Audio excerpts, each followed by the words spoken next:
Je vais commencer par dédier cette petite présentation à mon fils qui est au fond là-bas et qui se pose toujours des questions sur ce que fait son père, comment le qualifier quand à l'école on lui demande ce que fait son père. Alors voilà, parce que les Français aiment bien mettre les gens dans des cases. Et on se coince dans des cases, on garde une vision très 19e siècle des métiers, et on calque des métiers de création qui sont ouverts sur l'évolution des techniques, sur celui de notaire. Alors, vous connaissez le poème chanté par Brassens, « Philistins épiciers, tandis que vous caressiez vos femmes, vous pensiez qu'ils seront ventre rond notaires, mais pour bien vous punir, vous voyez un jour venir des enfants non voulus qui deviennent chevelus, poètes, j'ajouterai paysagistes. » Voilà. Donc merci à Michel Pénard et à son équipe de paysagistes, merci à l'Arsenal, pour l'ouverture dans ces rencontres à des expériences de paysages autres, variées, une démarche dans le droit fil de mes propres expériences, de ma réflexion sur le paysage, sur le jardin, sur l'habitat, concept important pour moi, au sens de l'habitat, au sens de là où nous habitons, au sens aussi écologique, hein, habitat. Notre habitat étant aujourd'hui notre planète, hein, comme le disait déjà Pierre Le Tagui en 1970, et qui parlait de jardin planète, avant que Gilles Clément développe joliment ce concept. Alors, paysage, jardin, habitat, trois concepts intimement liés pour moi, qui au cours de plusieurs tranches de vie, études d'architecture, d'urbanisme, cours d'archéologie, pratique d'urbaniste pour l'État, historien des jardins et des paysagistes, et oui, un petit peu écrivain aussi, créateur d'événements, programmateur en paysage, et un petit peu paysagiste avec un point d'interrogation justement qui me plaît bien. Le tout avec un contrat d'urbaniste pendant une trentaine d'années, avec ses avantages et ses inconvénients. Alors le titre donné par Michel Pénard à ma conférence, entre art, jardin et paysage avec un point d'interrogation, me paraît particulièrement juste et me plaît bien, surtout pour qualifier ma pratique avec Béatrice Sorel, qui est ici, qui est mon associée depuis quelques années, et qui elle-même se présente comme artiste paysagiste quand elle travaille avec moi, et comme artiste quand elle travaille seule. Car voilà, je crois que le paysage c'est vraiment une affaire collective, ça se travaille en association de compétences. Mais avant de présenter nos travaux communs avec Béatrice Sorel, je vais essayer de vous présenter les cheminements en réseau, en rhizome, un peu deleuzien, plutôt qu'en racine, en labyrinthe, à la recherche du fil d'Ariane, où on découvre parfois avec amusement que avec un vieux fil qu'on a tissé il y a longtemps, que l'on a abandonné et que l'on croit avoir perdu, soudain il vient se nouer à un fil récent pour faire du neuf. Voilà. Alors je crois beaucoup à la première pratique qui est enseignée à l'école du paysage de Versailles, qui s'appelle faire l'éponge.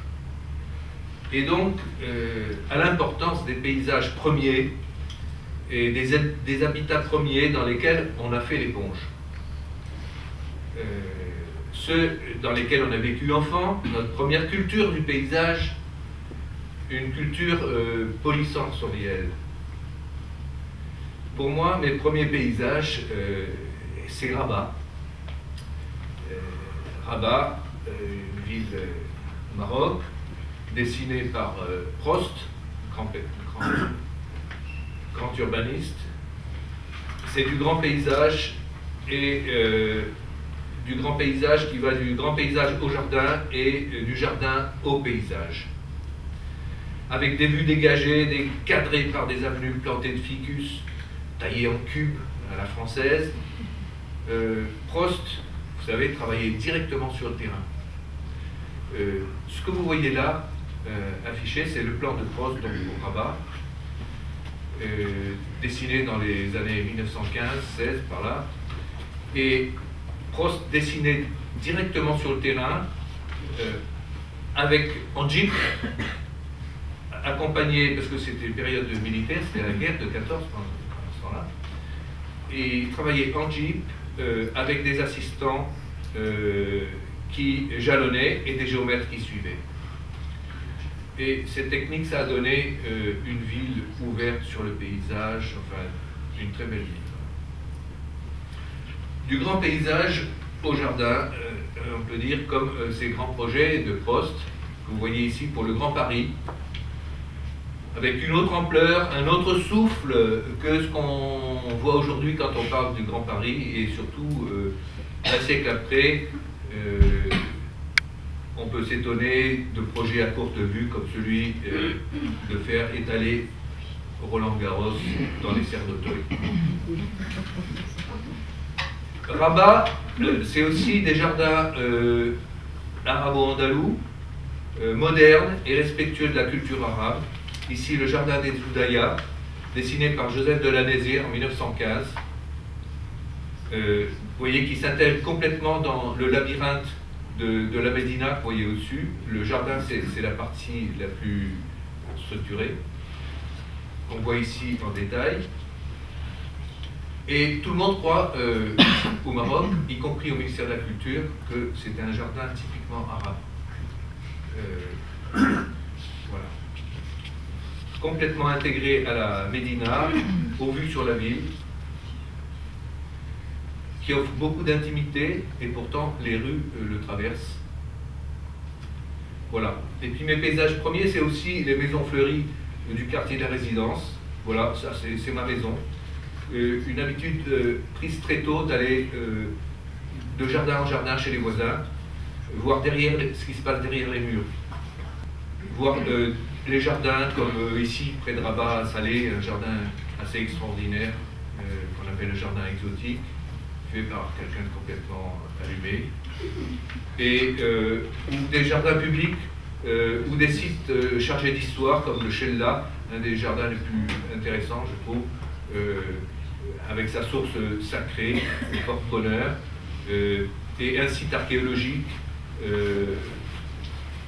qui intègre une nécropole royale arabe, des vestiges romains, et qui a été traité sur le plan végétal comme un jardin en mouvement, ce qui n'emporte pas le nom, mais qui est vraiment tout à fait remarquable sur le plan de la végétalisation. Et ce traitement est dû à Ahmed Sefrioui, qui était responsable des monuments au Maroc, et que j'ai eu la chance de rencontrer à la fin de sa vie, et de le faire parler sur sa pratique modeste et juste du paysage. Voilà, autre paysage premier, c'est les pierres trouées. Bon, vous verrez que j'ai beaucoup travaillé sur un sujet qui est la rocaille, les rocailleurs. Et comme nous le verrons, cette fascination elle vient d'assez loin. J'ai découvert récemment d'ailleurs, finalement, vient de. C'est justement un paysage premier qui est cette plage près de Rabat, de Témara, où les rochers sont arrachés par les paquets de vagues gigantesques. Et voilà, mon expérience, c'est un petit peu mon cul de bébé dans les rocailles roulées par la mer. Voilà. Bon, maintenant, on va se projeter dans ce qui a été ma première expérience de paysage. Après avoir fait des études d'architecture dans les années 60, j'ai fait l'expérience de travailler pour des architectes et des urbanistes. Avec Gilbert Veil, on tirait des barres pour faire des logements. Pour allumer, on a fait des esquisses pour aménager touristiquement les remparts de Jérusalem. Et puis j'ai eu la chance de gagner un concours d'urbanisme sur les solutions de l'architecte pour lutter contre le bruit et la pollution de l'air à Marseille. Et le voyage, c'était un voyage à Brasilia. Et ce voyage à Brasilia m'a ouvert les yeux sur l'urbanisme moderne, les idées du Corbusier et ses contradictions. En particulier, il y avait là une avenue qui avait été construite, une avenue et les bâtiments et les blocs entiers qui avaient été construits à l'envers. Ils étaient tellement pressés qu'il y avait eu un bloc entier qui était construit à l'envers. Donc ça donnait une rue où les commerces, au lieu d'avoir été, ils avaient été conçus pour être à l'intérieur du bloc, vous voyez, où on aurait accédé en voiture, les commerces étaient sur la rue, comme dans toutes les rues du monde, de toutes les villes du monde. Et ça s'appelait la W3, et là, tout le monde était garé en double fil, c'était la rue la plus vivante. Voilà. Voilà. Je me suis dit, tiens, c'est quand même curieux. Hein. Il y a peut-être quelque chose à apprendre de cela. Voilà. Et puis, ensuite, au début des années 70, j'ai eu la chance de travailler dans une équipe pluridisciplinaire, ce qu'on appelait OREAM, qui était chargée de dessiner le futur de la région marseillaise avec des géographes, des ingénieurs, sociologues. Voilà. Et j'ai eu la chance de travailler avec Jacques Scar, qui à l'époque était jeune paysagiste et qui m'a beaucoup appris sur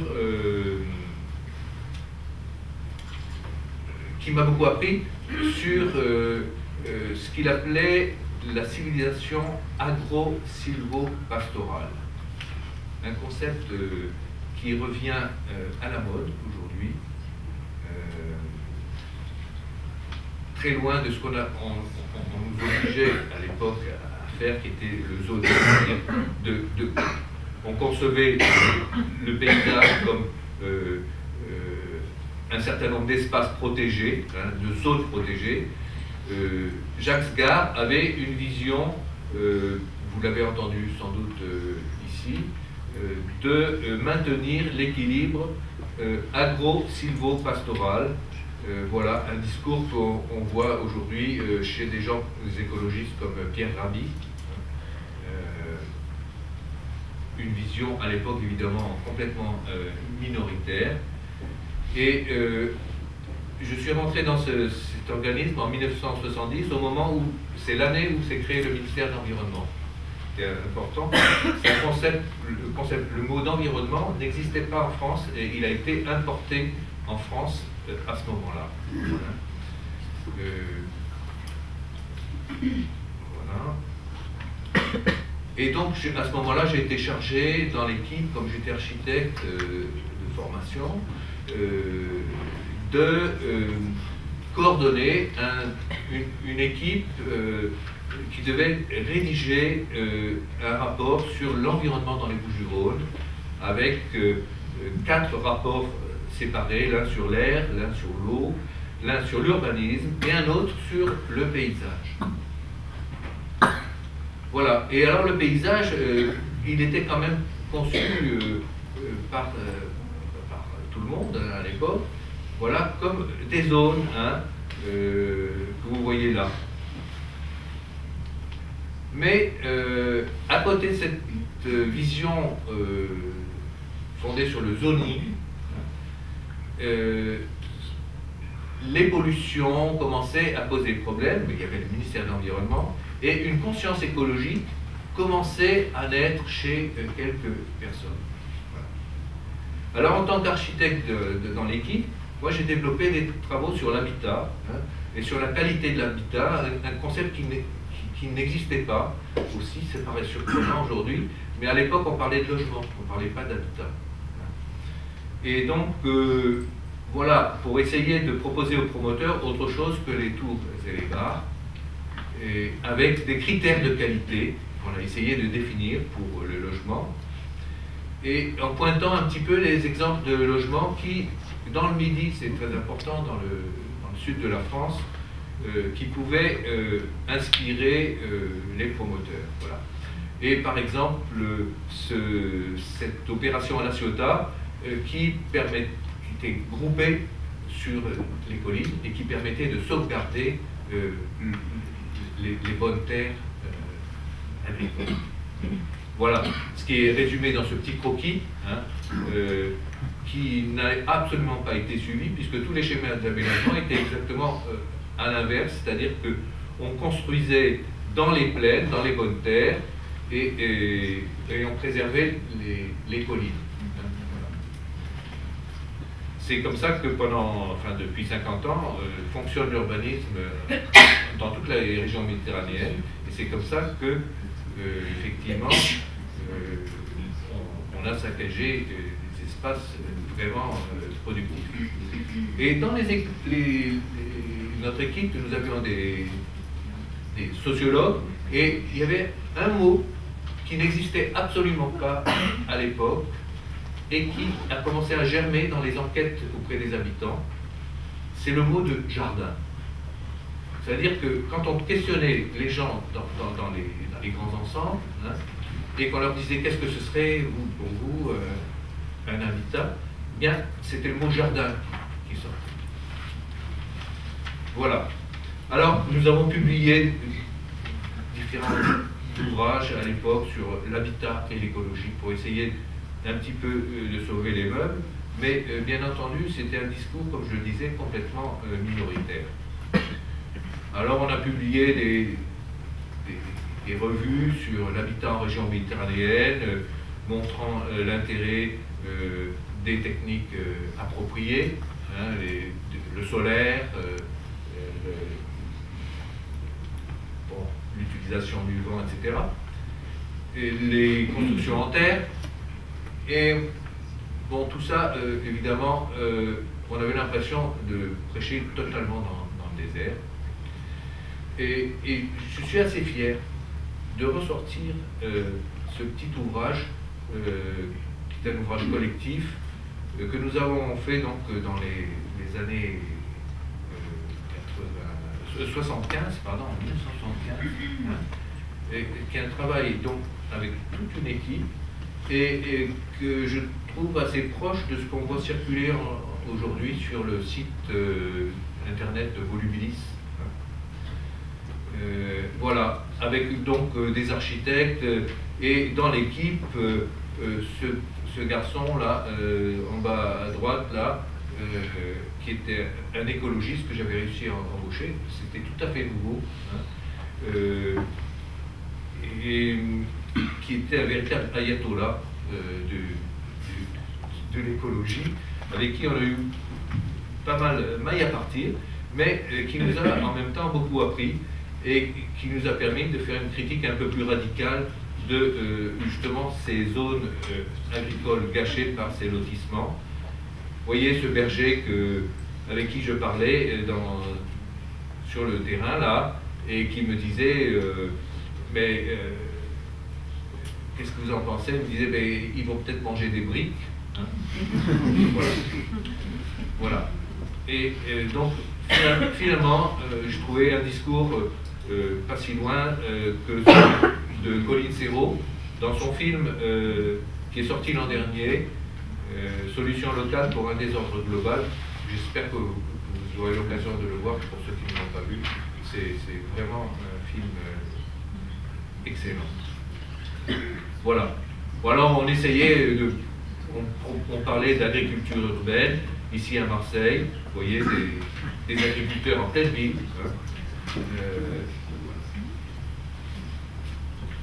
bon, on a tenté de dénoncer, voilà, ce genre de pratique aberrante, hein, et aussi de montrer l'impact des lotissements sur la forêt méditerranéenne, hein, qui, on croit la préserver en l'urbanisant avec des grandes parcelles, mais finalement, forcément, les logements déboisent complètement autour, et avec des risques d'incendie assez considérables.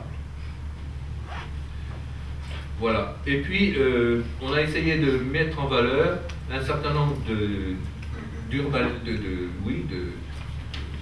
d'habitats de vacances, hein, légers, très respectueux des sites finalement, comme les cabanes de Gruissant, ce sont des cabanes en bois, posées sur le sable, ou les cabanons de la presqu'île de Gien, qui sont de véritables merveilles sur le plan de l'invention architecturale et de l'adaptation au site. Regardez cette photo du haut, là, vous voyez, il y a une construction là, sous les arbres. Voilà. Voilà. Encore un débat aussi peut-être assez actuel.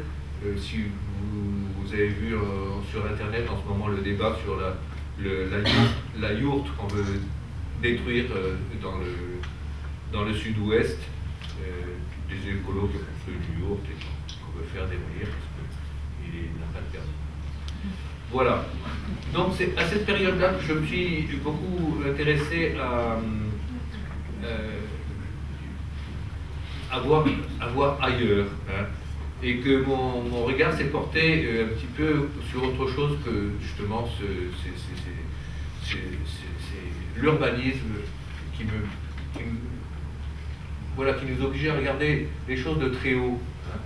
Et je me suis intéressé à un paysage que j'avais en fait sous les yeux depuis des années, et ça c'est une question importante qu'on peut se poser, c'est à savoir pourquoi des choses qu'on a sous les yeux depuis 10-20 ans, on ne les voit pas, et pourquoi un jour, tout d'un coup, on se met à les voir. Voilà. Et c'est ce qui m'est arrivé à Marseille, dans les années 75-80, avec les rocailleurs. C'est-à-dire que, voilà, il y a un patrimoine d'une ville et d'une région qui, au fil des recherches que j'ai faites depuis, s'est montré unique au monde. Et un art rustique populaire, distinct du travail qu'a fait Bernard Lassus sur les habitants paysagistes, hein, puisque là, il s'agit de professionnels. Et en dépit de 2 livres que j'ai faits sur le sujet, de 2 expositions, l'une à l'Institut français d'architecture, l'autre sur place à Marseille, inaugurée par 3 ministres, dont le maire de Marseille, qui était le ministre de l'Intérieur, eh bien, ce patrimoine reste totalement ignoré de la ville de Marseille. Voilà.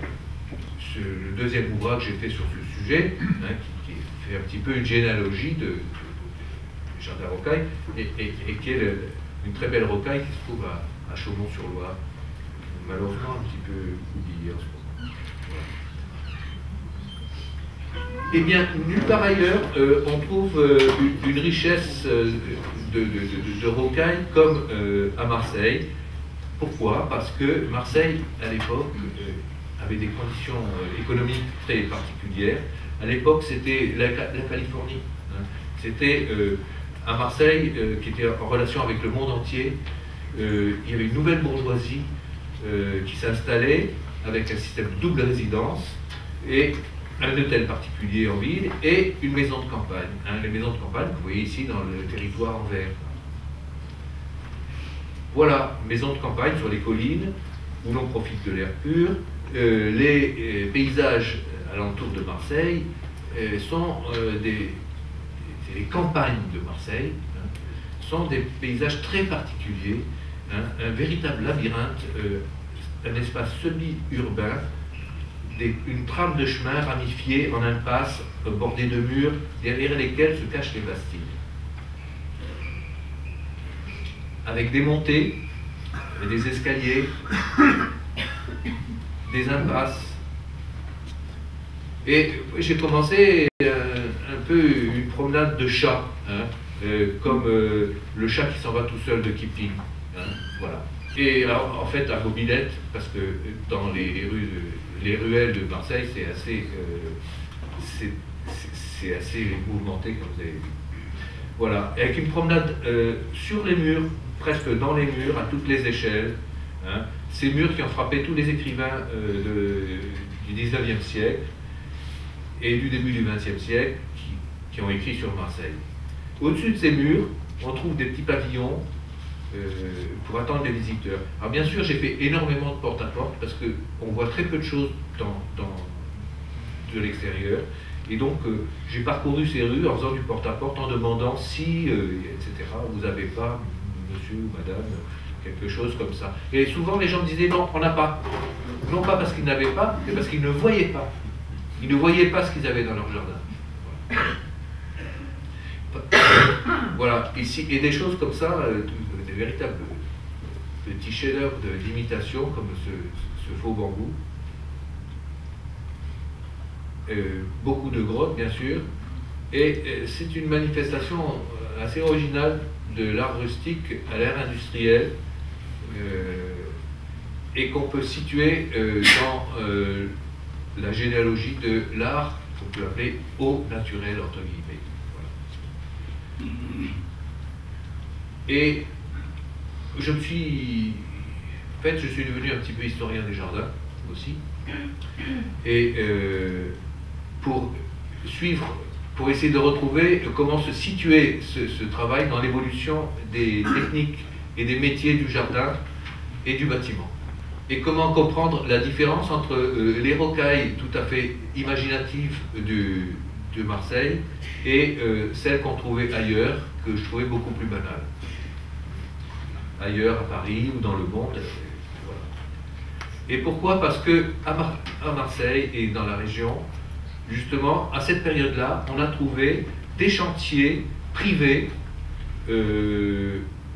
extrêmement libres, hein, où les rocailleurs avaient un peu carte blanche pour faire des jardins à leur idée, et le patron revenant en fin de semaine seulement pour voir le travail. Voilà.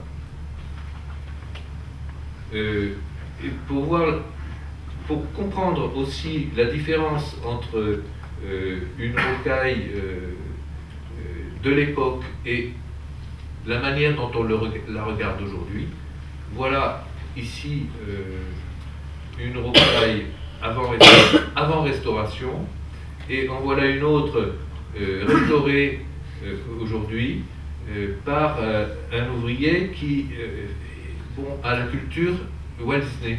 Hein. Voilà, et donc toutes les courbes, toute l'imitation de la nature, tout le travail en finesse d'observation de la nature a été gommé par une manière de voir qui est directement inspirée des bandes dessinées. Une autre originalité de ces rocailles à Marseille, c'est la façon d'assembler.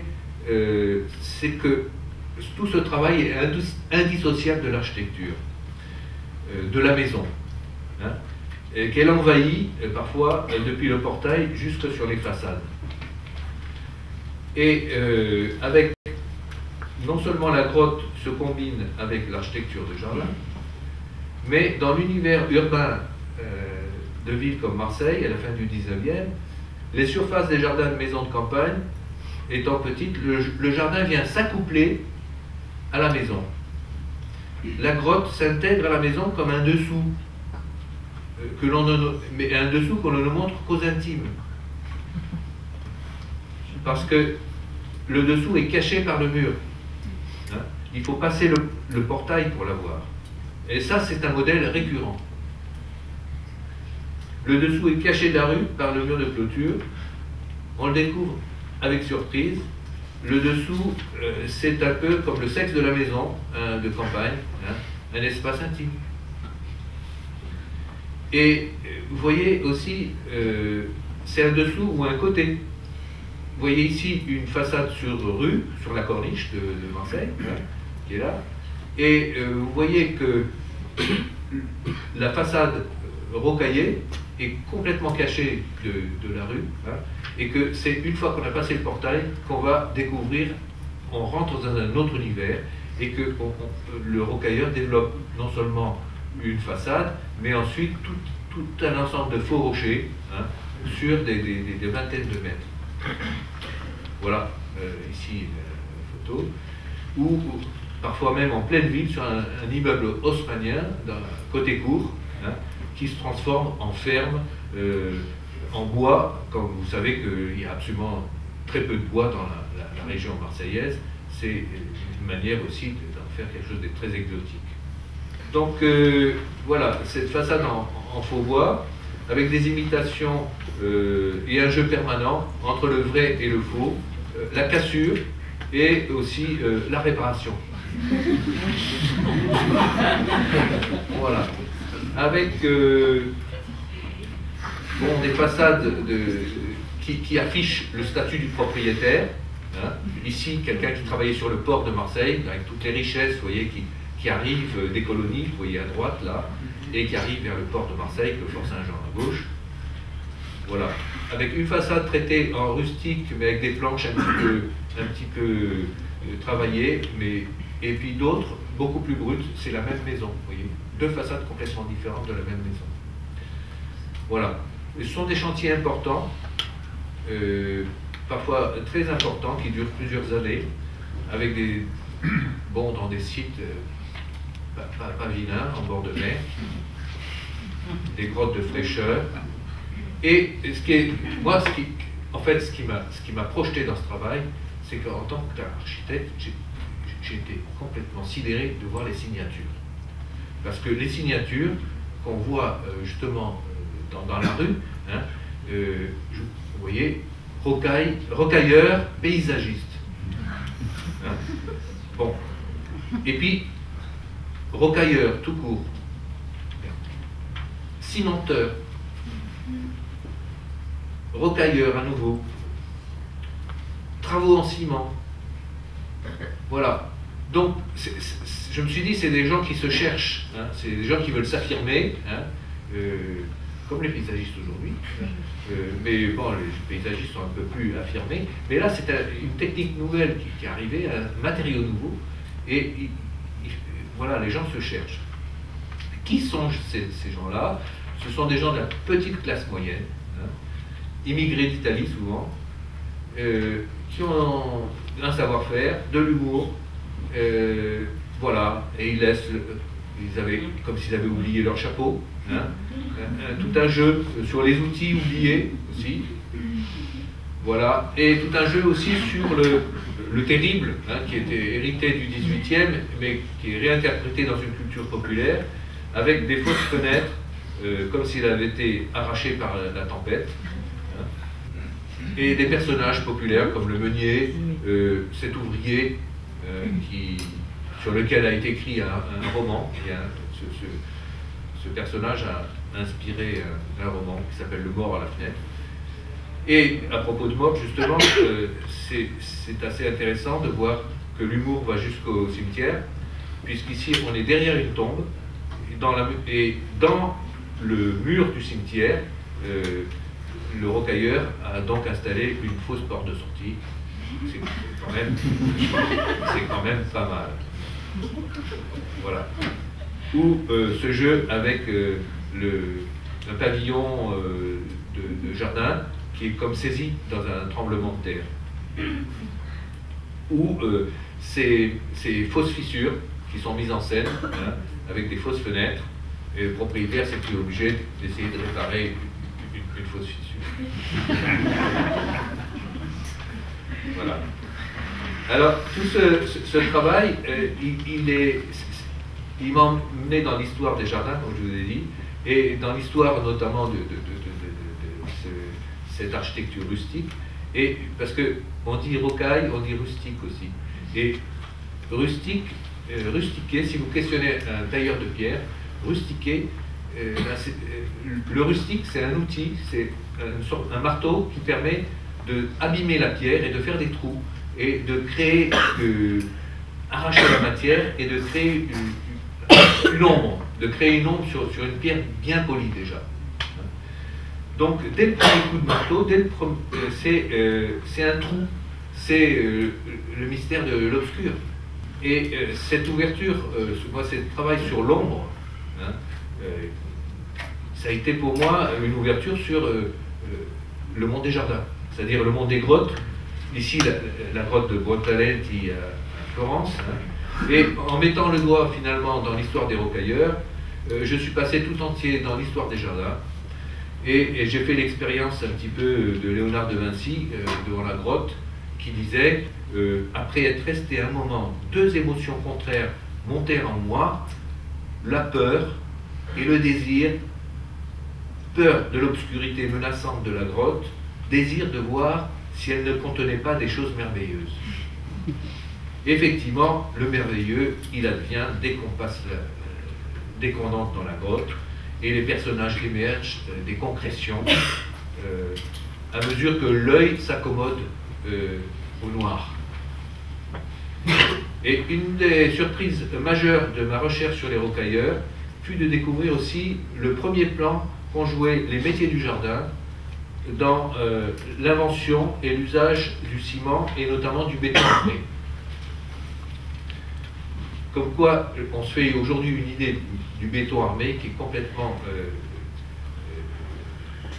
très loin de ce qu'elle a été au XIXe siècle, puisque par exemple, au but de Chaumont, en 1867, Combaz, un rocailleur, réalise des stalactites de 8 mètres de long, en injectant du ciment avec une pompe sur un treillis métallique. Génial! Édouard André, dans son livre, dit « mais il est génial ce rocailleur ». Et à la même année, Joseph Monnier, un jardinier devenu rocailleur, dépose son premier brevet. Joseph Monnier, qui a réalisé le premier pont en ciment armé dans ce château-là, en 1875, c'est quelqu'un, on revient à la question de la signature et de comment on se qualifie, il change 6 fois de signature dans sa vie. Il commence comme jardinier. Ensuite, il signe horticulteur. Troisièmement, horticulteur rocailleur. Ensuite, quatrièmement, horticulteur rocailleur paysagiste. Ensuite, cimentier rocailleur. Et il termine comme constructeur en déposant beaucoup de brevets sur des maisons antisismiques pour utiliser le ciment. Voilà. Et une société autrichienne qui l'a dépossédé complètement de ses inventions, mais qui garde le nom. Et en Allemagne, encore aujourd'hui, on dit, les gens comprennent Monnierbau ou Monnierart, qui était donc le travail de Monnier. Voilà. Mais avec leur inventivité, leur humour et leur variété, les rocailleurs constituent, je disais, un phénomène artistique unique. Et peu reconnu parce que aussi, c'est des gens qui n'ont pas écrit. Il y a très peu d'écrits sur eux. Donc, ils sont... Et d'autre part, comme on l'a vu, ils sont de l'autre côté des murs. Donc, ils sont cachés.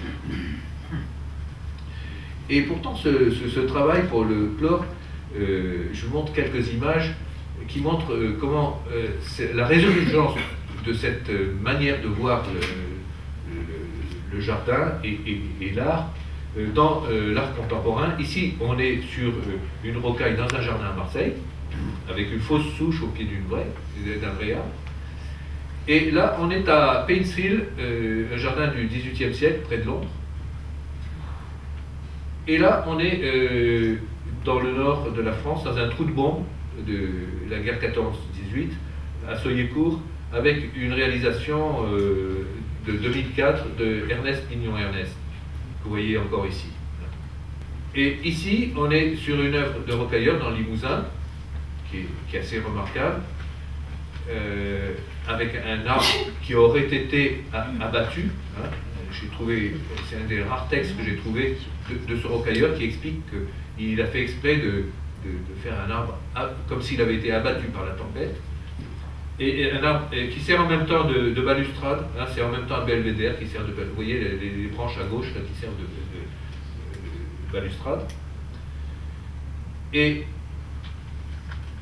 voilà, vous connaissez tous l'arbre voyelle de Giuseppe Pennone et aux Tuileries, qui est vraiment très proche de ce travail. Voilà, un siècle plus tard. Voilà, de même ces fausses racines, vous voyez, mélangées à des vraies, c'est quand même pas mal, surtout pour Marseille.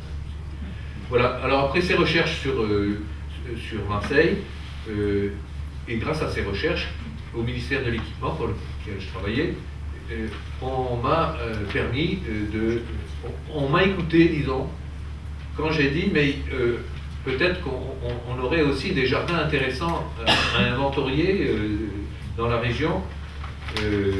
Et donc, on a démarré le premier inventaire des jardins en France, hein, à une époque où, comme je vous le dis, le mot jardin n'existait pas.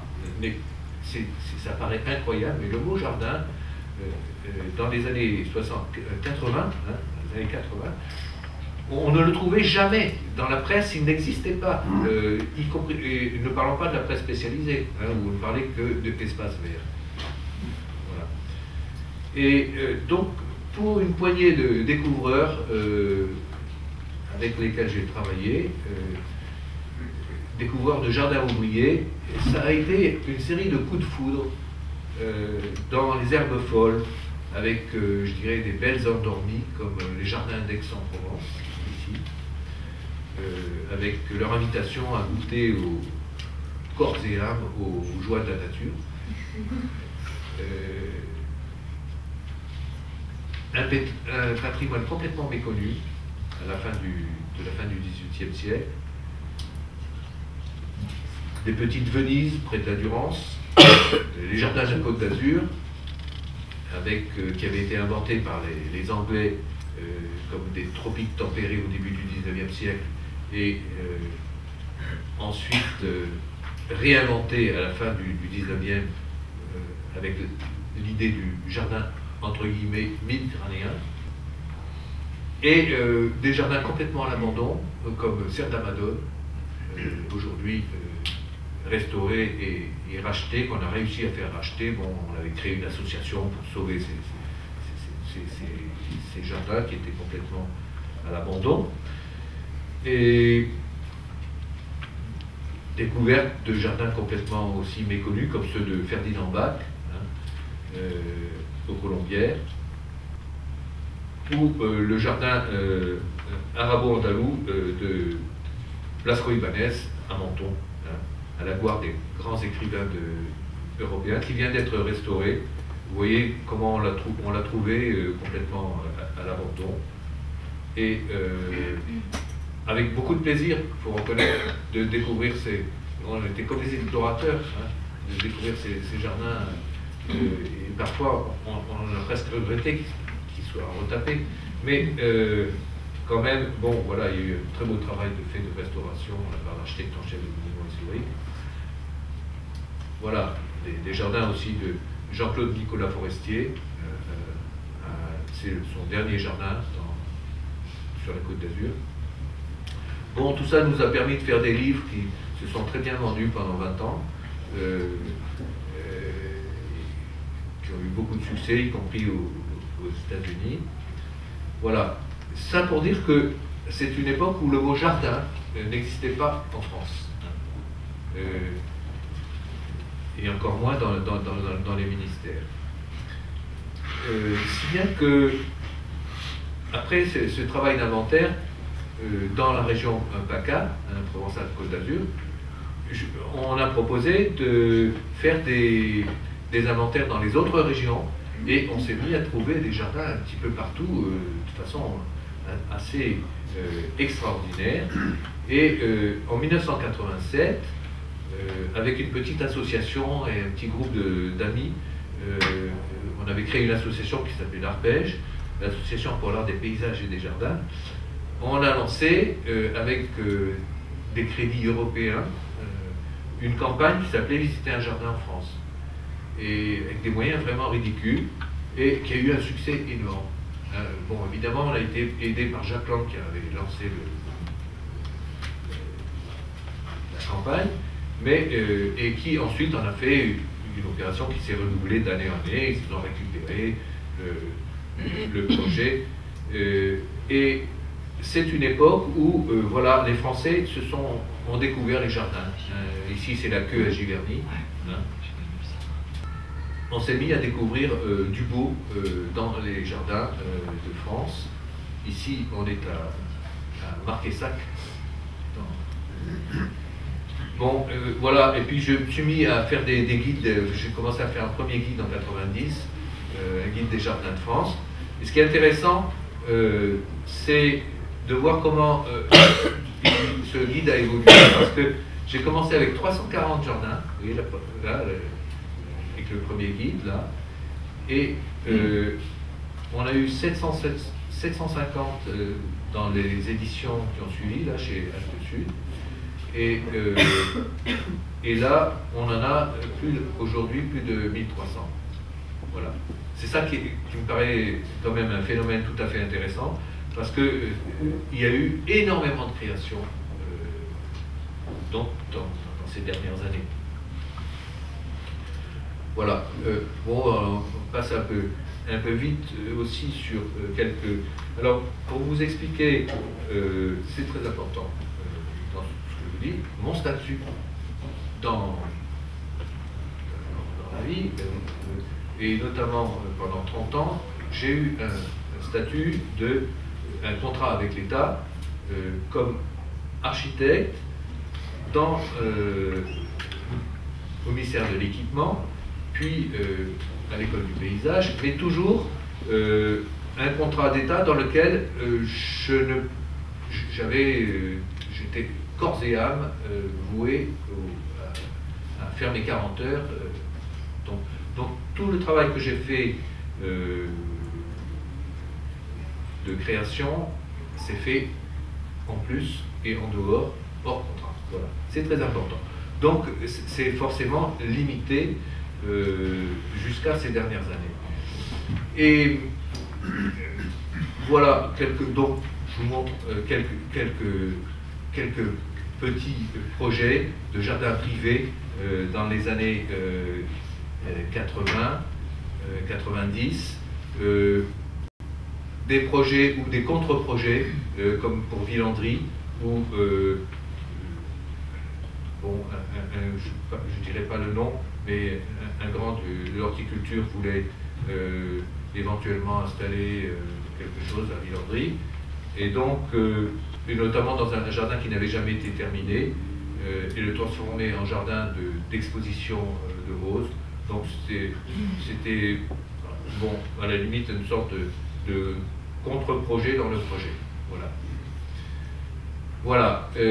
Aussi, quelques travaux qui m'ont bien intéressé sur des paysages d'écrivains, ici au Caïla, dans le Tarn, un paysage de deux écrivains qui sont morts très jeunes de la Tizi, et sur lequel, bon, on avait proposé donc de redonner vie à ce paysage d'écrivains, des écrivains qui s'appelaient Maurice de Guérin, hein, et que vous voyez ici sur le cadastre, vous voyez ici l'espace sur le cadastre napoléonien, et j'avais suggéré de s'inspirer un petit peu du travail qu'avait fait Finlay pour évoquer l'univers sensible des deux écrivains, Maurice et Eugénie de Guérin, un frère et sœur, donc tous les deux écrivains. Et voilà. Et un autre travail aussi que j'ai réalisé en marge donc, de mes fonctions pour le ministère de l'Équipement, c'est un projet pour les jardins du Gros Mans en Martinique, Hein. Et l'idée, j'avais été consulté surtout pour faire la programmation du jardin. Et il y avait eu un projet complètement délirant qui tenait absolument pas compte du site.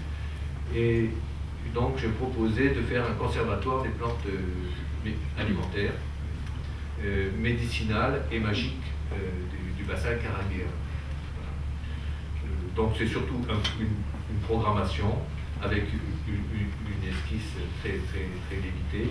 Mais l'idée c'était de revaloriser savoir et savoir-faire avec les fruits et légumes et plantes médicinales du bassin caribéen, avec un verger conservatoire, un potager conservatoire, un jardin caraïbe, avec les épices, les médicinales, etc.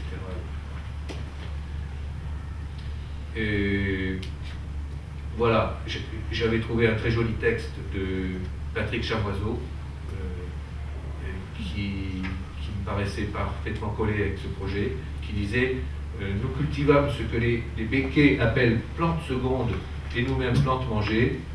Au bord de ces plantes mangées, il faut des plantes médecine et celles qui fascinent la chance et désarment les zombies.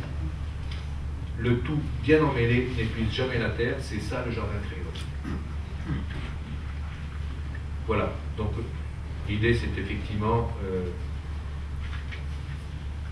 alors ce jardin, j'ai appris qu'en fait il a été réalisé parce que, oui, le problème, vous savez, quand on fait des études comme ça, c'est qu'ensuite on ne peut pas participer au projet. Donc le projet a été réalisé, je ne sais pas du tout ce que ça donnait, mais j'ai appris un jour qu'il avait eu le prix de l'initiative touristique, etc. Mais sous toute réserve sur le plan paysager. Voilà, un autre projet un petit peu dans le même style où bon, j'ai donné quelques pistes pour aller plus loin. C'est à Vivreux, dans le Nord, une commande indirecte du fils de Deng Xiaoping de faire un jardin chinois, pas loin de l'Eurotunnel et à côté de Nausicaa. Dans un site avec des trous de bombes, où bon, j'ai proposé de faire un projet pour enrichir la lecture du paysage, comme le faisaient les Chinois, sur les éléments, les météores, les pierres trouées, et avec un projet de jardin des tempêtes et des équinoxes pour observer le ciel du Nord. Voilà. Bon, le projet est resté à ce niveau-là. Ça tire au projet au niveau des bonnes intentions.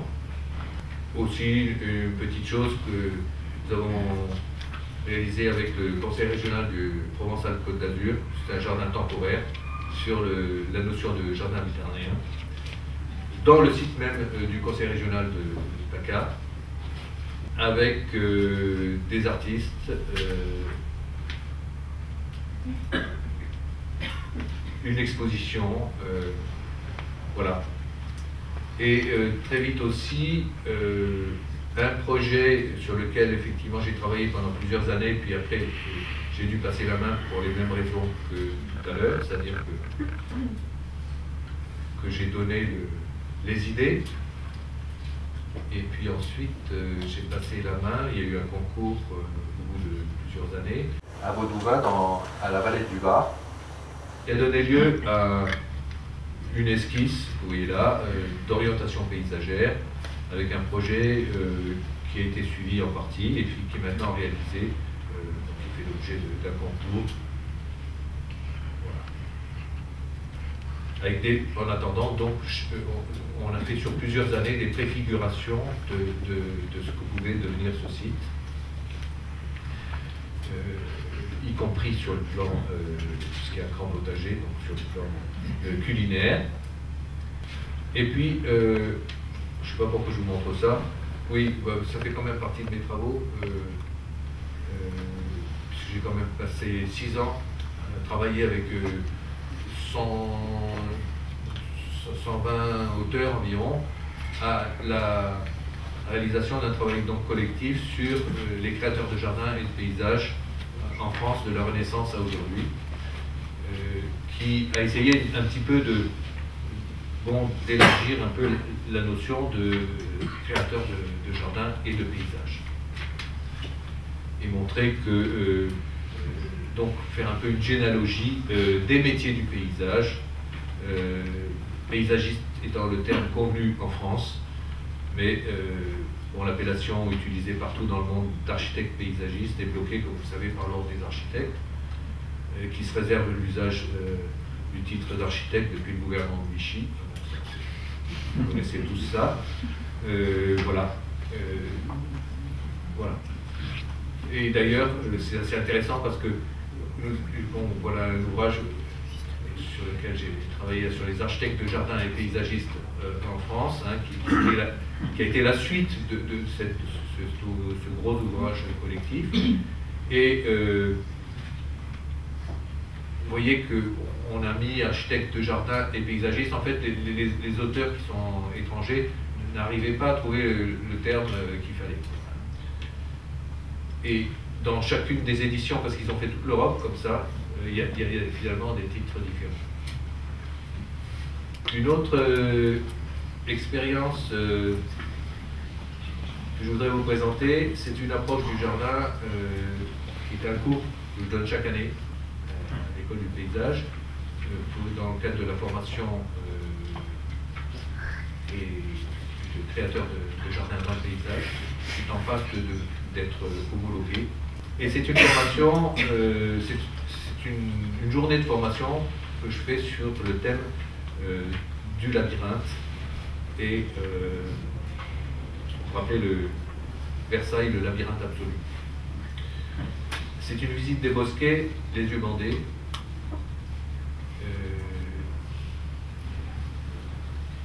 Voilà, avec cette idée du labyrinthe qui a tellement fasciné Borges. Ici, c'est un labyrinthe zoulou. Et ici, c'est le labyrinthe, justement, de Versailles, qui était un jardin qui a très peu duré, qui a été très vite démoli.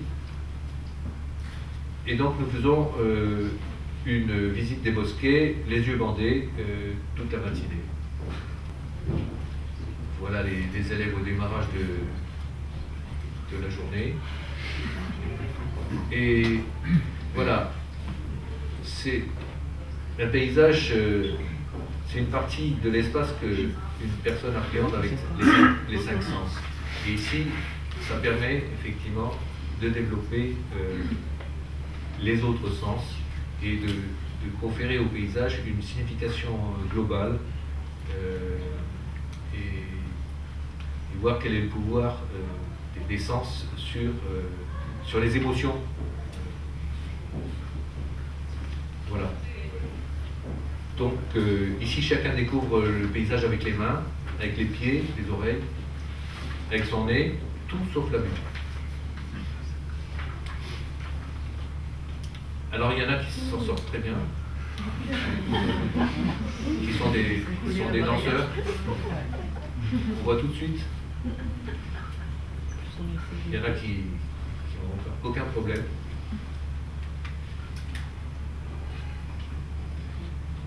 Et aussi avec son nez, puisqu'on fait l'orangerie en hiver, c'est un grand plaisir et une manière d'apprendre le paysage de façon globale.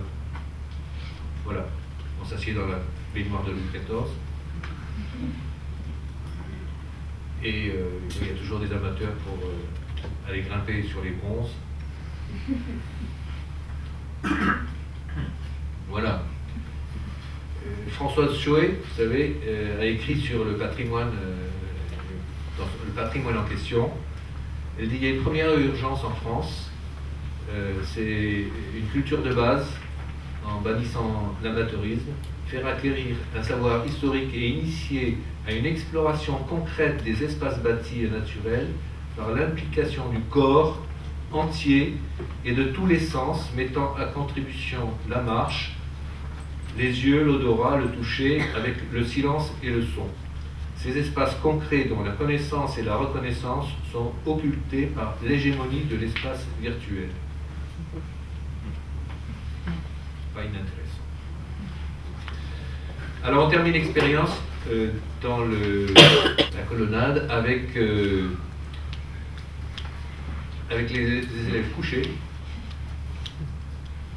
et qui enlèvent leur bandeau et regardent le ciel longuement, cadré par le bracelet, on peut dire, de la colonnade sur le ciel. Et on découvre la force du ciel, ainsi cadré par le bracelet de marbre. Et c'est pas très loin d'une expérience que nous poursuivons l'après-midi en visionnant un film de James Turrell dans ses Sky Spaces. James Turrell voyait dans la colonnade comme le prototype de ces Sky Spaces, d'où on observe le ciel. Et James Turrell, artiste et pilote, qui a expérimenté ces Sky Spaces dans un cratère du Colorado, Roden Crater, qui est maintenant aménagé pour justement observer le ciel. Des observatoires qui sont inspirés de ce que faisaient les Hopis, les Indiens Hopis, pour observer le ciel. Voilà. Alors dans cet esprit, nous avons, avec Béatrice Sorel qui est là, dans la salle, il y a l'équipe dont j'ai parlé tout à l'heure, nous avons élagué à Chaumont-sur-Loire un bois, pour en faire un bois sacré, un bois rouge, on l'appelait Colores et de Bosco, avec un travail sur la couleur et les sols qui révèlent l'espace.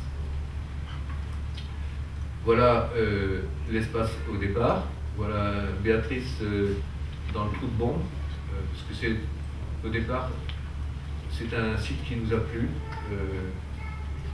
un trou de bombe qui était un peu embroussaillé, mais qu'on a dégagé. Et fondé sur le concept donc de Colores, une intervention exploitant la relation couleur-espace. Le projet vise à montrer le pouvoir de la couleur pour créer un espace. Pour créer un espace habité. Donc on a peint les arbres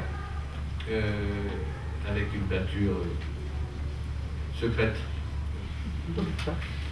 au niveau de la technique, bien sûr tout ce qu'il y a de plus écolo, et enfin, ce sont des pigments liés à la chaux en gros, et qui habillent le vivant. Donc l'idée c'était de faire un bois un peu hanté, un bois sacré, de métamorphoser un bois banal en bois sacré. Et peindre les arbres, c'est un peu toucher au sacré. Donc ici, un petit peu à l'écart du bois, du festival, c'est un site où il faut vraiment aller. Les oiseaux chantent, les bruits du village, il y a des bateliers en bas, et qui remontent, des bruits des bateliers qui remontent du bord de la Loire. Voilà. Et ça pourrait être un peu le jardin sonifère de Murray Schaeffer, celui qui laisse parler la nature, l'eau, le vent, les oiseaux, la pierre. Voilà. C'est bon, je vais présenter ce projet sur l'idée de l'espace sonore. Et c'est vrai que ici on entend au loin. C'est un paysage, ce que Murray Schaeffer appelle le paysage hi-fi, qui est le paysage où on entend loin, c'est-à-dire c'est le paysage rural. À la différence du paysage lo-fi, où la distance est abolie par les interférences urbaines. Voilà. Et puis il y a nos enfants qui sont d'ailleurs dans la salle, qui ont participé à l'identification et à la nomination de chacun des arbres. Hein. Chaque arbre a un nom. Ça leur a pris 20 minutes. Alors, c'est trop... Je ne me souviens plus de tous les noms. On n'arrive pas à lire. C'est assez rigolo. Voilà. Et puis, on a eu la chance de pouvoir travailler une deuxième année sur ce site de Chaumont, en s'inspirant d'un site qui a beaucoup inspiré Béatrice Sorel, qui est un site sur lequel les gens accrochent des vêtements pour se guérir. C'est vraiment ce qu'on appelle les arbres à l'eau, et qui, il y en a plusieurs comme ça en France, dans le nord de la France, notamment un site qui l'a beaucoup inspiré. Et Béatrice a revisité cette pratique des arbres qu'on appelle les arbres à loques, des vêtements qu'on accroche sur les arbres. Elle a revisité ça avec un œil d'artiste. Et c'est une pratique qui est un héritage celtique qui remonte très très loin. C'est une culture des peuples de la forêt qui fait appel à la vitalité de l'arbre pour se soigner. Ça remonte certainement au néolithique et ça se perpétue encore aujourd'hui en Europe, à côté de la médecine moderne. Et ce site, toutes les semaines, il y a des nouveaux vêtements. Donc, dans des paysages particuliers, certains arbres, certains bois sont investis du pouvoir de guérir. On attache à une branche un vêtement porté par un malade pour que l'arbre apporte la santé. Sur les branches, chaque nœud est un cri, le son du corps, tandis que pli et repli, drapé, soulevé par le vent, nous parle d'espoir, de voir le bois emporter le mal. C'est la chanson « Prendre ta douleur ».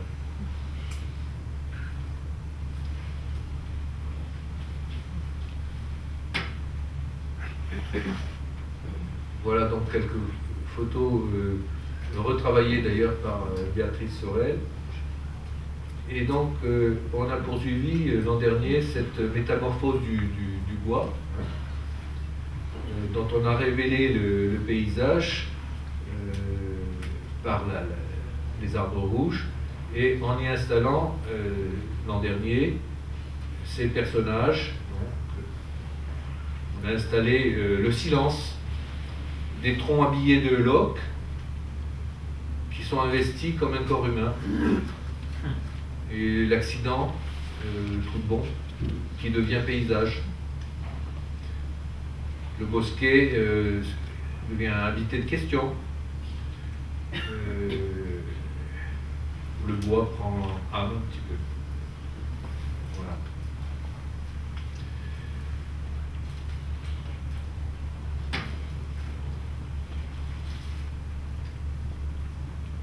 Voilà quelques détails de ce travail. Voilà Béatrice Sorel qui est dans la salle que je vous présente sur le site. Et voilà un travail que nous avons fait dans la foulée du festival, au festival de Sao Paulo, où nous avons le plaisir de travailler avec Michel Pena, qui malheureusement n'est pas là.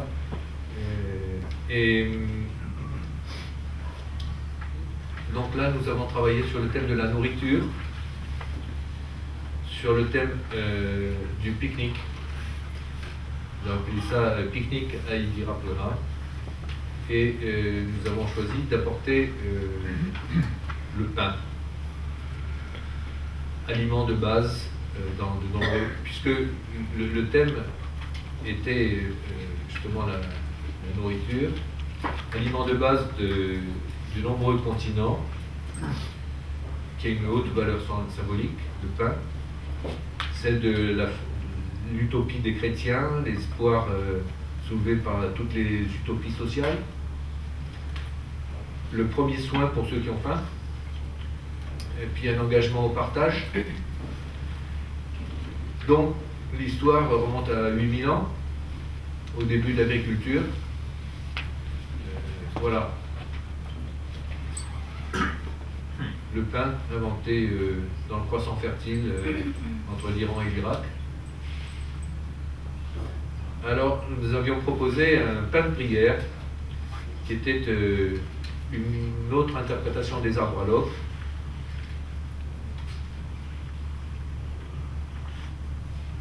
avec l'idée de partager le pain. Ce pain, il était composé d'une structure donc de loques, de vêtements venant du monde entier, et qui composait la croûte, et d'une mie qui était composée de plantes épiphytes. Descendez.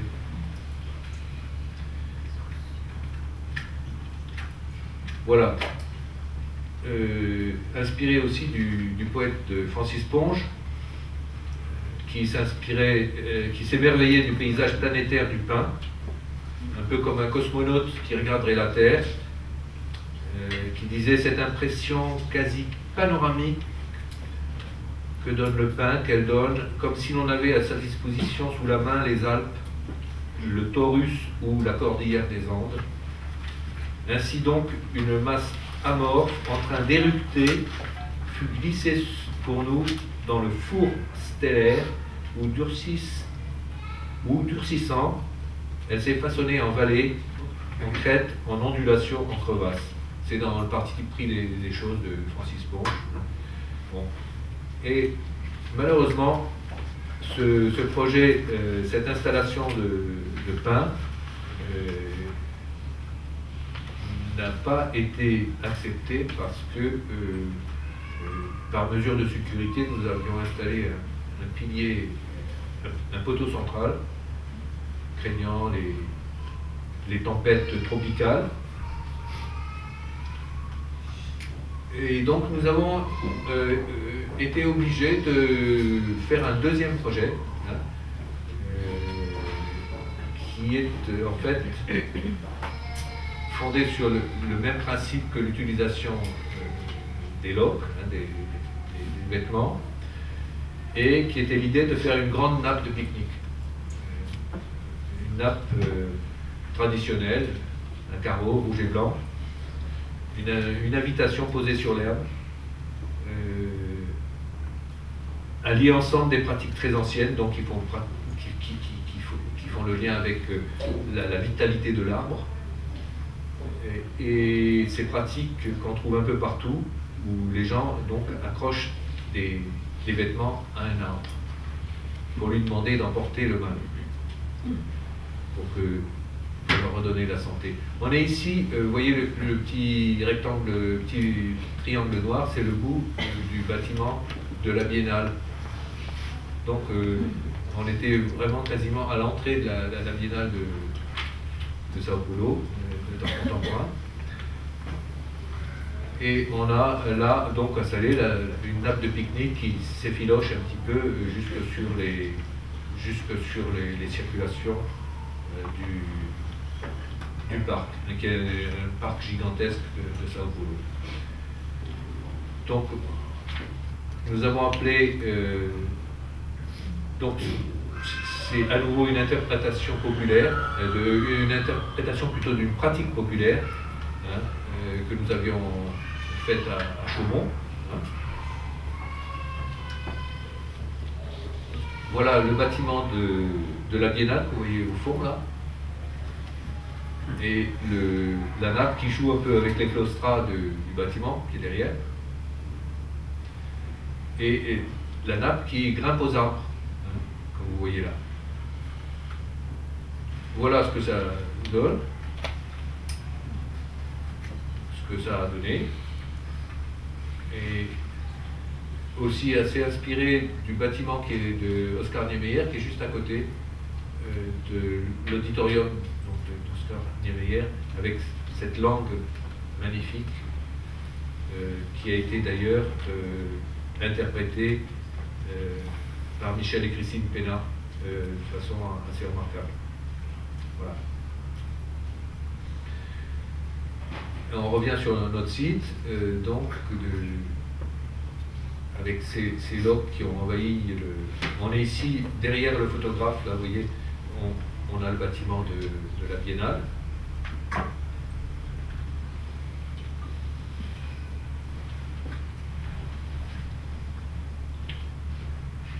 Et donc l'ensemble est réalisé avec 250 kg de vêtements, qui sont des vêtements on était obligé de faire venir de Rouen, parce que on ne trouvait pas de fripier en gros au Brésil, curieusement.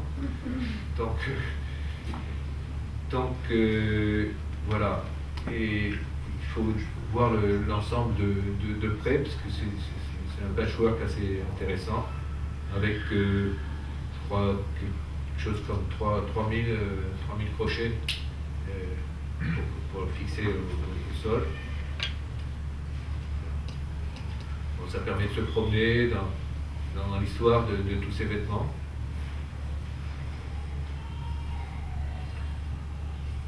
Voilà. Et la nappe, comme on l'a vu tout à l'heure sur l'esquisse, se promène sur cette filoche sur la pelouse. Voilà. Voilà. Alors, on attendait des agriculteurs, des habitants des villes, des jardiniers, on attendait des musiciens, des jongleurs et des poètes pour fêter un nouvel événement, une nouvelle démocratie, on peut dire, pour un grand pique-nique. Voilà. Et voilà toute l'équipe à la fin de la réalisation, avec le directeur du musée d'art moderne qui est là, le président, etc. Et puis toute l'équipe qui a été absolument formidable pour nous aider. Voilà ce que ça donne en vue d'hélicoptère.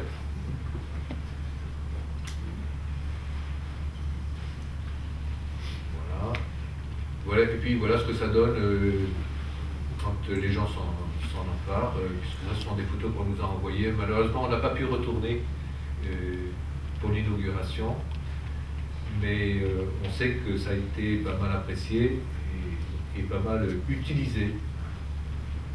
Voilà.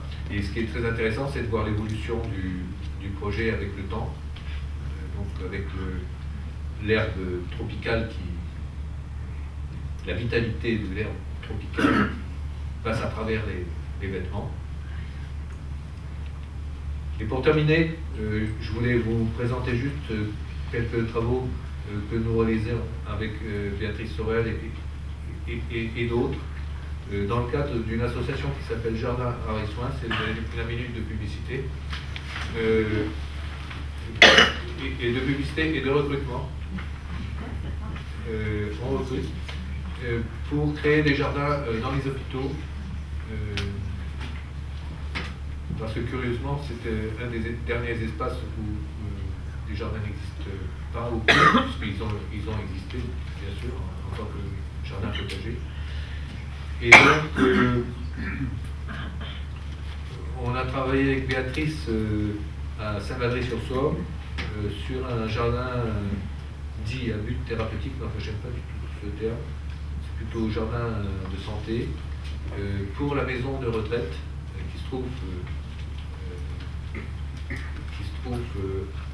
en face de la dame que vous voyez là, qui est la directrice de l'herbarium, un jardin qui a été primé par l'association des journalistes du jardin et de l'horticulture, qui est un jardin très intéressant, un des rares jardins, disons, ethnobotaniques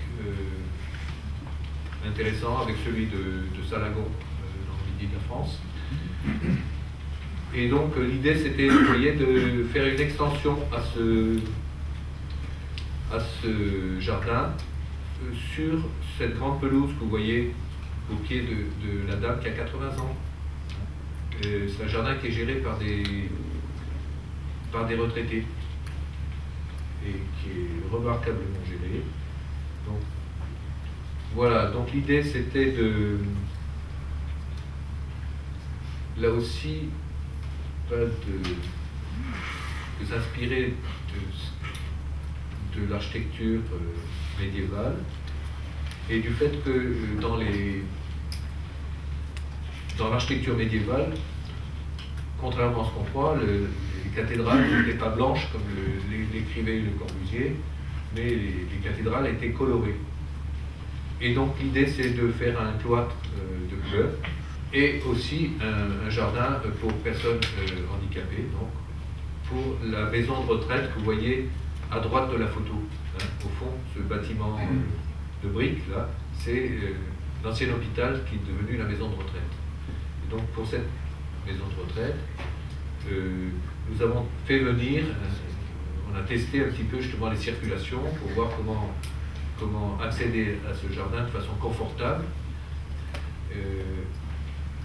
Nous avons donc proposé de clore cet espace avec une clôture faite avec des gros cordages, puisqu'on est sur le port de Saint-Valery-sur-Sorgue, qui est un ancien port très important, qui était aussi important, peut-être même plus important que Boulogne-sur-Mer. Donc de garder la mémoire de du port, avec des cordages, des très gros cordages, vous voyez, tressés en clôture. Voilà. Et puis d'autres projets, ici, dans le nord de la France, dans une maison de retraite, qui vient juste d'être terminée, et sur laquelle, avec Aline Lecoeur, qui est paysagiste dans le nord, et qui participe bénévolement